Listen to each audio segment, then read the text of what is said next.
Wyoming Territory, August 1871. The sun was high and cruel when she fell crumpled like a rag doll in the middle of the dusty road that cut through the empty sagebrush flats outside of Sage Creek. Her bonnet had slipped halfway off, her skin red and raw from heat, her boots worn down to the leather's bones. She did not move. A wagon creaked to a halt. Levi Boone pulled his team to a stop so sharp the dust rose in clouds. He jumped down before the wheels had fully settled, boots crunching the dry ground. He was tall and broad-shouldered, all sunburned neck and rough hands. The scent of horses and pine tar clung to him. He dropped to his knees beside her. "Miss, can you hear me?" Nothing. Her lips were cracked and pale. One hand clutched her skirts, the other hung limp. He slid an arm beneath her shoulders, the fabric of her dress soaked through with sweat. He lifted her easily, cradling her against his chest as if she weighed no more than a sack of wool. "Easy now," he murmured, voice low and sure, though his heart kicked hard in his chest. He laid her gently in the back of his wagon where a folded wool blanket softened the boards. His canteen was half full. He uncapped it and tipped it slow over her lips. She coughed once, then swallowed. Her eyes fluttered open, and for a moment they locked on his. They were the soft gray of storm clouds. Her voice was barely there. "Where am I?" "About 3 miles east of Sage Creek," he said. "You collapsed in the road. I am taking you to my place." She blinked, dazed. "You live nearby, just past the ridge. You are safe, I promise." She tried to sit up but winced and lay back with a soft groan.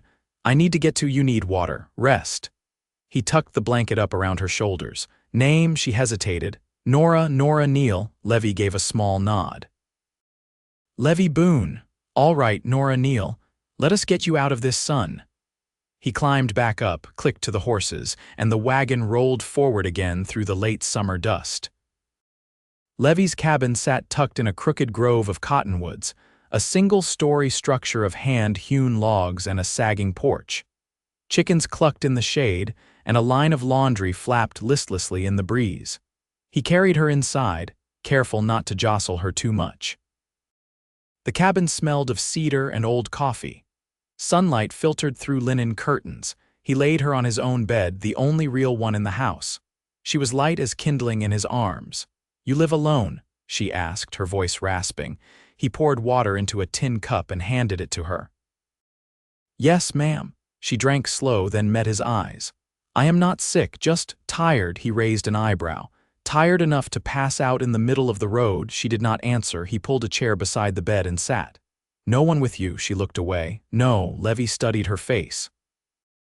Dirt streaked her cheek. Her dress had once been blue, now faded and threadbare. She looked like she had not eaten properly in weeks. "Where are you headed?" "West," she said after a pause. "Anywhere west?" He leaned back. "Well, you made it west, all right. But I think you need a few days' rest before you keep going." Something in her expression flickered hope, maybe, or fear. She nodded once. Levi stood. "I will make you some broth. You stay put." That night the wind blew soft through the trees. Nora lay on his bed, her eyes open in the dark. The cabin was quiet but for the distant sound of crickets and the creak of the rafters. Levi had rolled out a cot near the hearth. He had not asked questions, not really. Just brought her in, fed her, let her sleep. She had not known kindness like that in a long time. The morning she left Kansas, she had packed only what she could carry. There had been no other choice. She had run as far as her legs would take her, the last of her coins spent on a train that took her halfway to nowhere, and still. She had not expected to live long enough to see a man like Levi Boone. By the third day she was walking again, though her steps were slow. Levi watched her from the porch, arms crossed. "You sure you are not pushing it?" "I am fine," she said, brushing her skirt. "I can help." "I owe you that much." He looked at her a long moment. "You do not owe me anything." She flushed and looked away. Still, he let her sweep the porch, feed the chickens, peel potatoes for supper. He worked the fence that week, hammering new boards into place while she read from an old Bible she found tucked on a shelf. She read quietly, lips moving without sound, a small line between her brows. One night after supper she asked, "Levi, why are you out here alone?" He took a moment before answering. Parents died when I was 16. I joined a cattle drive down to Texas, worked there a while, came back, bought this land with what I had. Never figured I needed much more than this. She was quiet, then said, "You are kind." He looked up. "No, I am just a man who saw someone hurting and did not look away." Their eyes held, then she smiled. Still kind. A week passed, then another. He found himself waiting for her laughter, watching her tuck her hair behind her ear when she concentrated. He caught himself brushing flour from her cheek longer than he needed to, and she, in turn, began to linger near him when he worked. She asked questions. She listened. One evening, as the sun dipped low and turned the sky to gold, they stood beside the coop. "I should go," she said. Levi stiffened. "You still think there is something better waiting for you out beyond here?" She looked down. "No. I just do not want to overstay." "You have not," he said, voice low. "You could stay, if you wanted." She looked up at him. "Why?" "Because I like the way you read aloud, and the way you hum when you think no one's listening. And because this place feels less empty with you in it." Her breath caught. He stepped closer. "Nora, I do not want you to go." She opened her mouth, then closed it again. Her voice shook. "I do not want to go either." Levi reached for her hand. She let him, soft, real, warm. The kind of touch that anchored a person. And just like that, there was no more distance between them. The first frost came early that year. Levi stepped out before dawn to find a thin glaze of ice coating the water trough, brittle as sugar glass. He broke it with the heel of his boot, breath misting in the air. From inside the cabin came the muffled sound of Nora moving about floorboards, creaking softly, the kettle lid clinking as she lifted it. He paused, hand resting on the porch post, and listened. Inside, Nora was ladling hot water into the basin. She'd found one of Levi's old shirts tucked in a trunk near the foot of the bed, frayed at the cuffs, but clean and warm. She rolled the sleeves over her elbows and dipped a cloth into the steaming water, then pressed it to the side of her neck. The chill had crept into her bones overnight. When he came in, she glanced up.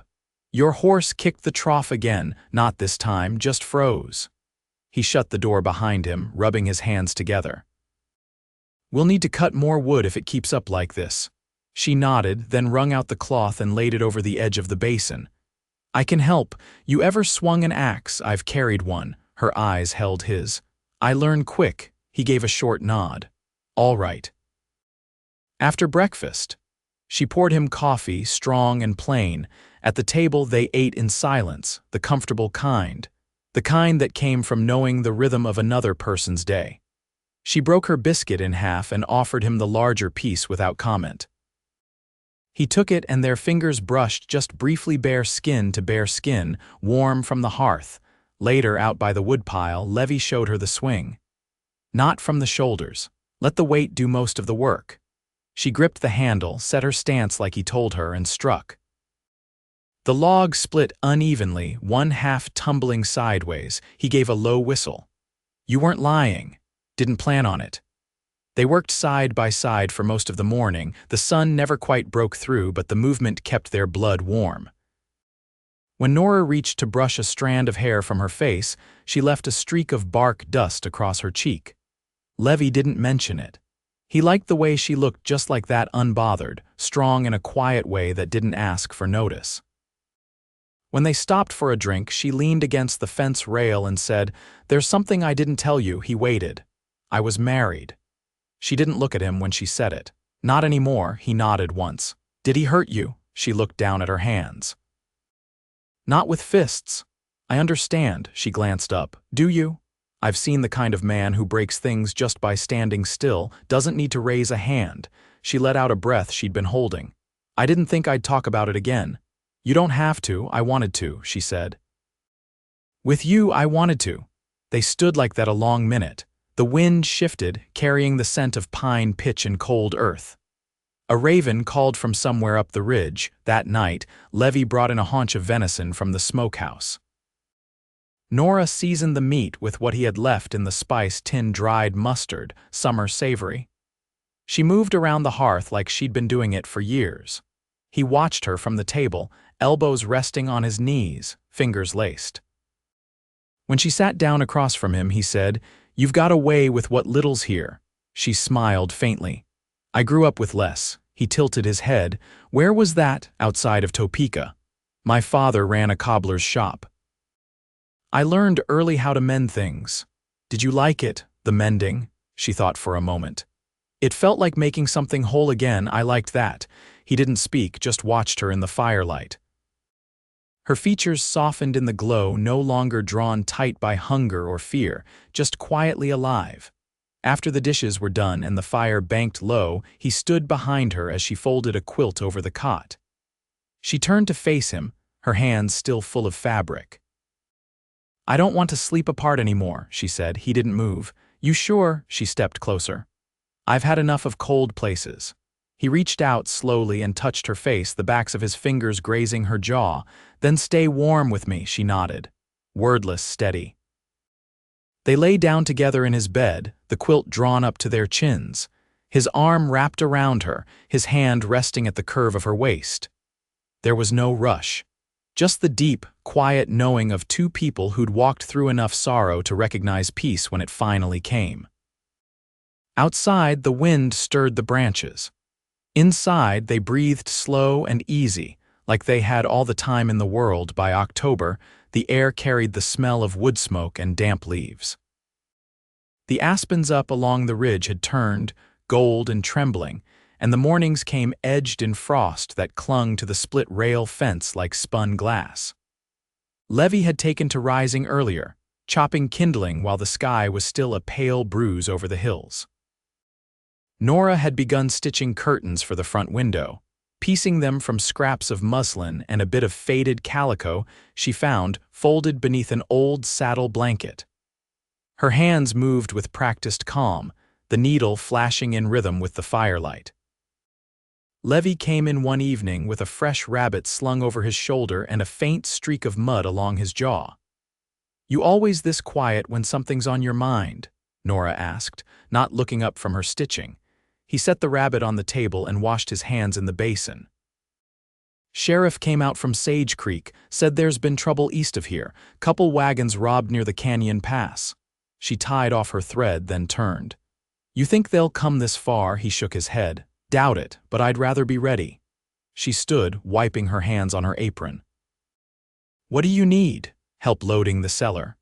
"Might be nothing, but if someone does come through looking to take what's not theirs, I want our stores out of sight." Her eyes lingered on the word hour. "All right. I'll start with the sacks of beans."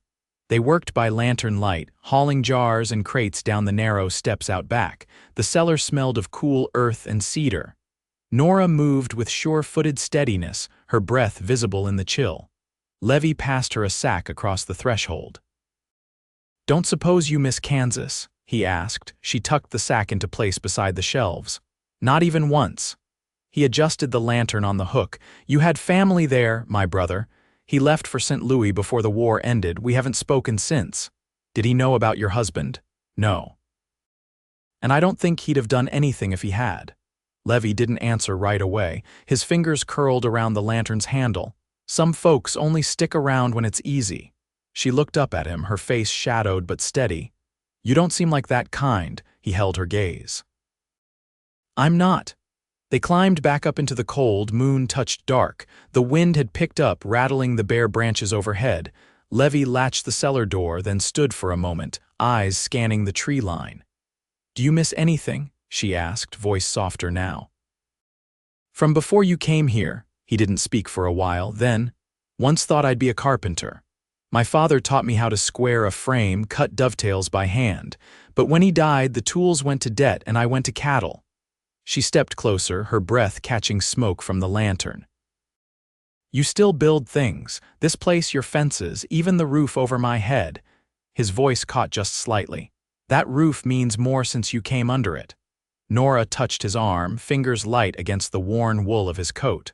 "I never expected to find something real again. Least of all out here." He leaned in, forehead resting briefly against hers. "I didn't expect you, Nora." The wind moved around them like a river. And still they stood there, unmoving, two lives that had bent and broken and somehow rejoined not by chance, but by quiet, deliberate choice. Inside, the hearth had burned low. Nora added a split log, watching the flame catch and rise. Levi joined her, his coat draped over the back of the chair, his hands now scrubbed clean and warm from the basin. They sat together, not touching but close enough that the space between them felt full, not empty. "I've been thinking," she said. "If winter's as hard as they say it gets, you'll need help with the livestock." "I will," he said, "and I'd be grateful for yours," she nodded. Then after a moment, "I'd like to plant something come spring. Beans, maybe, or onions." His gaze flicked toward her, thoughtful. "We'll clear space near the south fence, gets good sun." She smiled, not wide but sure. And when the fire settled low and the last of the wind died against the shutters, they went to bed side by side.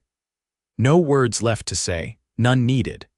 Just the slow rhythm of breath and warmth and the quiet certainty of having come through a long road and found one another still there. The snow came heavy that winter, wet, slow falling flakes that blanketed the pasture and softened every sound. The world beyond the cabin shrank to the line of the woods and the low rise of the ridge, where smoke from the chimney curled like a thread into the gray sky. Inside, the days settled into a rhythm shaped by the cold. Firewood brought in each morning, supper slow cooked over coals. Boots lined with wool and left near the door to dry. Nora stood at the work table, carving a handle for the wooden scoop that had cracked in two. The shed held a scattering of usable tools, and she'd taken to mending what she could: spoons, straps, a cracked lantern base. Her father's hands had taught her to save what others might toss aside, and she found comfort in that quiet act of repair. Levi came in from the barn, brushing snow from his coat sleeves. His hair was damp at the temples, and his gloves hung from his belt by a leather loop. "You're working that knife like it owes you something," he said, voice roughened by the cold. She looked up, her cheeks flushed from the firelight. "This scoop's going to splinter again if I don't smooth the edge right. It's maple, but there's a line of rot I missed." He set his hat on the peg and stepped closer. "You ever carved a full handle before?" "Not for anything that had to last." He reached for the block beside her, thumb running along the grain. "We could use ash instead. There's a piece in the back room that's dry enough." She hesitated. "You mind if I try it?" "I'd be glad if you did." They worked side by side that evening, him shaping the rough outline with his drawknife, her sanding the curve into something finer. The scent of shavings filled the air, dry, clean, almost sweet. As the wind howled against the shutters, their hands moved in practiced silence, each trusting the other to know what came next. Later, seated near the hearth, Nora turned the finished scoop over in her hands. "I never thought I'd make something here that would outlast the season." Levi leaned back in the chair, his eyes on the fire. "You've done more than that." She looked over, but he didn't elaborate. The next morning, the sun broke through for the first time in days. The snow glittered, sharp and clean. Levi took the sled up to the ridge to check the trap line, and Nora stayed behind to wash linens and air out the bedding. She stripped the mattress, shook out the quilts, then opened the window just wide enough to let in the sharp bite of fresh air.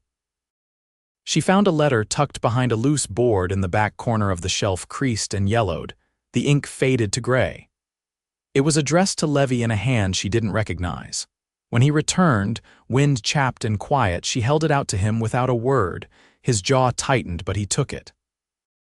"Didn't mean for you to find that. I wasn't looking." He sat on the bench beside the stove, the letter in his hand. "It's from my sister, last one she sent years back. She left for Oregon with her husband. We wrote for a while, but he stopped, folding the paper once, then again. The war changed a lot of things. Some splits don't mend, even if you want them to." Nora lowered herself onto the stool nearby. "You think she's still out there?" "I don't know." He rubbed a thumb along the fold. "But I haven't stopped wishing she was." They sat in the hush of the room, the only sound the low murmur of the stove. "I had a cousin like that," Nora said after a while. "She was the only one who knew how bad it got. We used to dream about leaving together. But she married a man from Missouri, and I never saw her again." Levi looked over. "Did you ever write her?" I started to. Then I burned the letter. He nodded once. Some things feel too far off to reach, she held his gaze, but not this. No, he said, voice low. Not this. That night, with the wind calm and the sky clear, Levi brought her outside to see the stars. They lay on a thick quilt spread over the frozen ground, wrapped in his old coat, their shoulders touching. The constellations wheeled above them sharp and bright against the ink-black sky. "Do you see the one that looks like a plow?" he asked, pointing. "I see it," she said, her breath curling between them. "My father used to say it pulled the seasons behind it. Spring always followed, no matter how long the winter." She turned her face toward him, her eyes steady. "Do you still believe that?" He reached for her hand, threading his fingers through hers. "I believe in what's here, what's real." She squeezed his hand once, firm and certain. "Then so do I." The cold wrapped around them, but beneath the quilt and the weight of each other's warmth, they stayed unmoving, unafraid. The night stretched wide and quiet, and the stars kept watch over the beginning of something neither of them had dared to hope for before now. By March, the thaw had begun. The edges of the snow softened first along the creek under the eaves between the roots of the cottonwoods. The soil turned to mud in patches, and the roof dripped steadily, slow and rhythmic. Levi's boots sank deeper on his morning walks to the barn, and the chickens had started scratching again, restless and noisy. Nora stood at the edge of the pasture fence, a coil of wire slung over one shoulder, the hem of her skirt tucked into her boots. She pointed toward the far corner where the last winter storm had pushed over a fence post. "That one leans bad. The earth's soft enough now to reset it." Levi adjusted the shovel across his back. "You want to do it together or divide the work? I'll dig," she said. "You tamp." They worked through the morning, the cold wind brushing past but never fully biting. She dug deep, her sleeves rolled past her elbows while he measured the angle with his eye, pressing the post into wet soil and packing it tight with his boot. Their movements had grown seamless, not practiced, but instinctive, like the rhythm of matching breath. When they finished, Nora leaned on the shovel, her voice low. "I've been thinking about the land on the east slope. The ground there's rich. Wild lupine grows heavy in the summer." He wiped his hands on his trousers. "You want to plant there?" "I do, and not just onions. I want to try squash, maybe even peas," he nodded. "You'll need more seed." "I've been setting aside coin. I can ride into town first week of April." Levi hesitated. "You'd go alone," she turned to him. "I don't want to, but I'd like to be the one to do it for us." He studied her. "All right, I trust you." Later that week, he cleared a space in the shed, building a low bench for sprouting trays. Nora filled them with damp soil and seed she'd saved from the last apples they'd bought off a peddler before the snow. It wasn't much, but it was a start. One evening, after the sun had dipped behind the ridge, she brushed her hands clean and found Levi leaning against the porch rail, watching the sky shift from blue to gold. "I never asked," she said, stepping beside him. "What made you stay here back when you came?" His voice was quiet. "I stopped running." She didn't press. "I'd been riding trails so long it all blurred," he said. "But the first morning I woke up here, the land felt still, like it didn't expect anything of me. I bought the claim with all I had. Figured if I was going to build something, this was the place." She reached for his hand. "You have built something." He looked down at their joined fingers, then at her. "Not just because of the land." They went inside arm in arm. That night, Nora pulled a folded paper from the cedar box where she kept her few belongings. She opened it on the table, smoothing the lines. It was a deed template, blank but for the county seal. Levi looked at it, then up at her. "Found it at the general store last time we were in town," she said. "I thought maybe we could sign it together, as joint owners." He didn't speak, just reached for a pen, dipped it in the ink, and wrote his name beside hers. 2 weeks later, the first of the wild geese passed overhead, honking high above the ridge. Levi was sanding a drawer front at the workbench when Nora stepped in from the porch, cheeks pink from the wind. "I got a letter," she said, holding it out. He wiped sawdust from his hands and took it. "It's from my cousin," she said. The one I told you about. She lives outside of Booneville now, says she heard from my brother in St. Louis. He's married with a boy, and he wonders if I'm all right." Levi watched her face. "I don't know what to write back," she said. "I don't feel like the person I was when I left." "You're not," he said. "You're stronger now," she swallowed. "You think it's all right if I take my time before I answer? I think you should do what brings you peace." She exhaled, slow and easy. Spring came gradual, like it was testing the ground before settling in. Frogs sang in the creek at night. The first green shoots pushed up through the thawed soil. Levi built a second chicken coop lower to the ground, tighter against the wind. Nora planted her peas in even rows, marking them with carved sticks.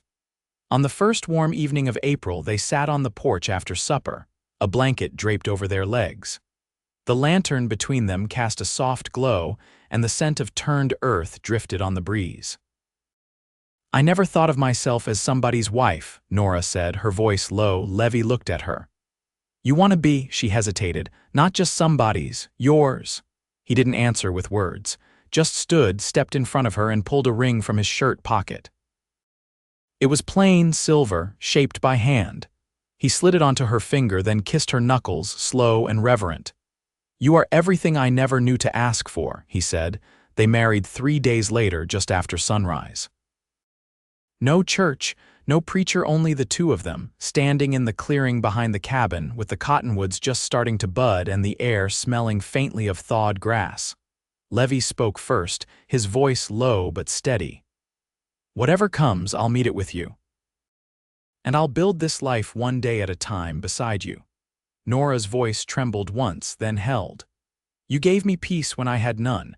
I'll carry your name with pride and your heart with care." They sealed it with a kiss, slow and sure, as the sun crested the ridge and lit the valley below. Years passed, and the cabin grew. Levi added a room with wide windows that faced the slope where Nora kept her garden. She taught herself to graft apple branches and kept the ledger neat and full. He carved toys from scrap wood for the neighbors' children and built a rocking chair that creaked gently in the evenings when she read aloud. They never left the land. They didn't need to. Because they had found what most spent their lives chasing: a quiet, steady love, rooted in trust, tended by time and sheltered beneath the wide Wyoming sky.